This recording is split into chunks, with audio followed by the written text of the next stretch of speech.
Kennel পার বরাবর বেরিয়েছি বিকেলবেলা, একটু হাওয়া বদল, একটু চেনা পরিবেশ থেকে বাইরে, কাজের পরিবেশ থেকে বাইরে, কাজের জায়গা থেকে বেরিয়ে একটু মুক্তির খোঁজে, একটু উষ্ণতার খোঁজে।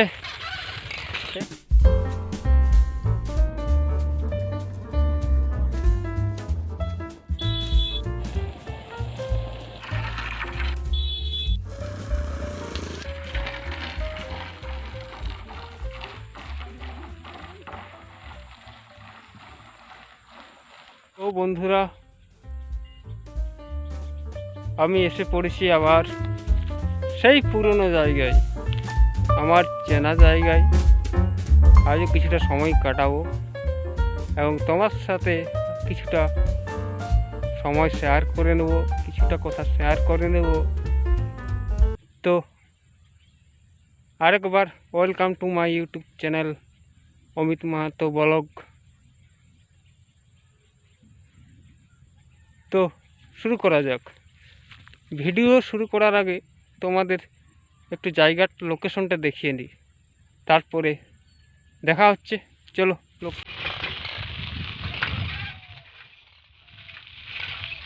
বন্ধুরা,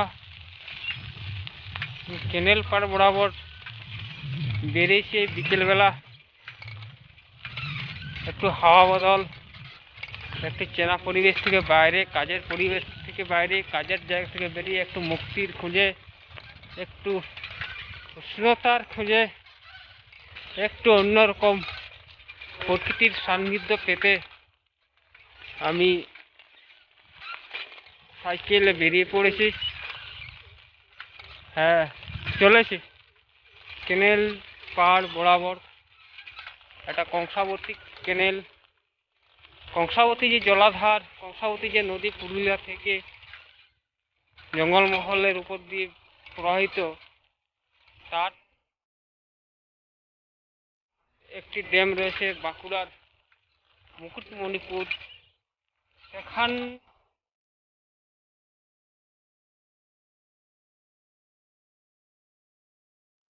এছাড়া বেলপাহাড়ির তারাখনি যে নদী, তারাখনি নদীর জলাধার থেকে যে বর্ষার অতিরিক্ত জমা জল,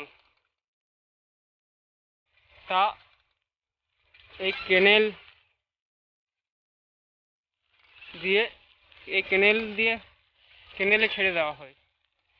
এর ফলে উপকারিতা পায় জঙ্গলমহলের রুখা সুখা মাটির এক ফসলি আধ ফসলি জমি, ডাহি জমিতে জল পায়।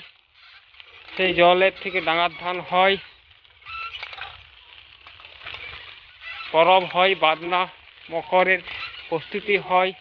যে ধান থেকে সে ধানের খাবার যোগায়, সে ধানের জল যোগায় এই কংসাবতী ক্যানেল।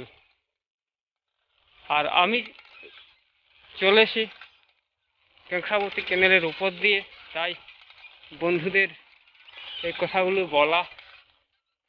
হ্যাঁ, চলতে চলতেই বলা। হ্যাঁ হ্যাঁ, কাছে কোথাও বসবো, দিয়ে তোমাদের সাথে গল্প বলবো। একটি স্পেশাল গল্প রয়েছে এই কংসাবতী নিয়ে, এই ক্যানেল নিয়ে, এই জায়গাটা নিয়ে, আর এই পুকুরটা নিয়ে। যে এর আগের ভিডিওটি দেখিয়েছি, তোমরা হয়তো দেখে থাকো, যদি না দেখে থাকো তাহলে আগের ভিডিওটা দেখে নিও। যে সেখানে একটি তেঁতুল গেড়িয়া বলে একটি জায়গার কথা বলেছি। সে জায়গার কথা, ইতিহাস, গড়ে ওঠা, সব কিছুই বলবো। তো শেষ পর্যন্ত থাকো আমার সাথে, এটুকুই বলা। আর আমাকে সাপোর্ট করো, ভালোবাসা দিও,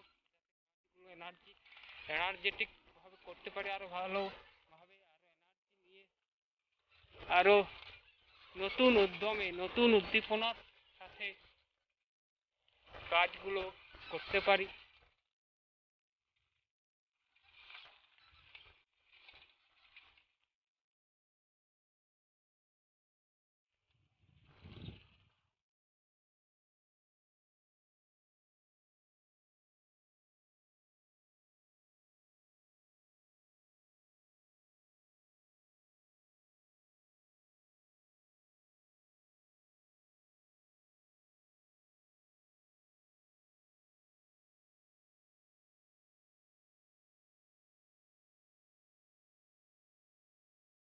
সূর্য পশ্চিমে ঢলে পড়েছে, বেলা আর বেশি নেই, ডুবে যাবে শীতের খাটো বেলা ফুরিয়ে যাওয়ার আগে।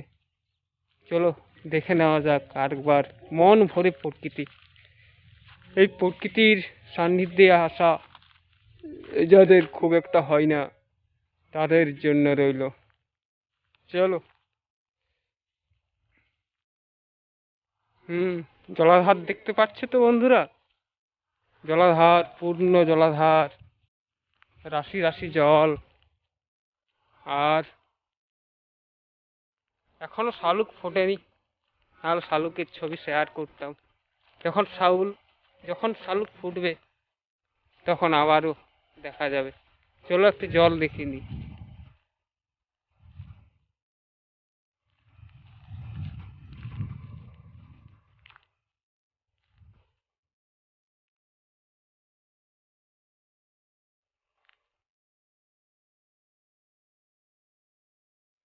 তাল গাছ কিভাবে হয়ে গেছে কে জানে, মোরামের মধ্যে মাটি নেই, তবু গাছ হয়েছে, ভিড়ে উঠেছে। হ্যাঁ, ফুলও ফুটেছে পুটুস লাটাতে। হুম, জলাধার ছিল।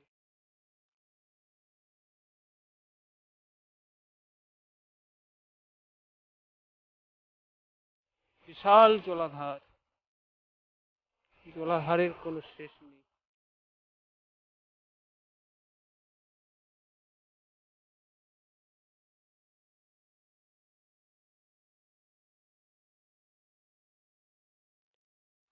চলো একটু জলে হাত দেওয়া যাক, একটু পরীক্ষা করে দেখি জলটা কেমন ঠান্ডা না গরম। যেহেতু গাছপালা নেই, গরমই হবে। সারাদিন সূর্যের তাপ পেয়েছে, জল ঠান্ডা তো হওয়ার কথা নয়। আবার ঠান্ডাও হতে পারে, যেহেতু মোরামের জল ঠান্ডা হয়। মূলত ঠান্ডাই হয় মোরামের জল। তো এখানকার জল ঠান্ডা না গরম, তো দেখা যাক। ওই দেখো, জলের পাখি উড়ে গেল 2 জোড়া, আর বাকি 2 জোড়ার কাছে এসে পড়েছি। জলাশয়, ছোট ঝিল বা।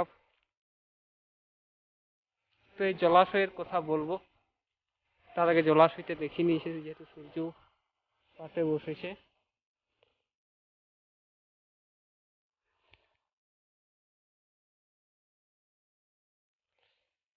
জলে নেমে পড়েছি।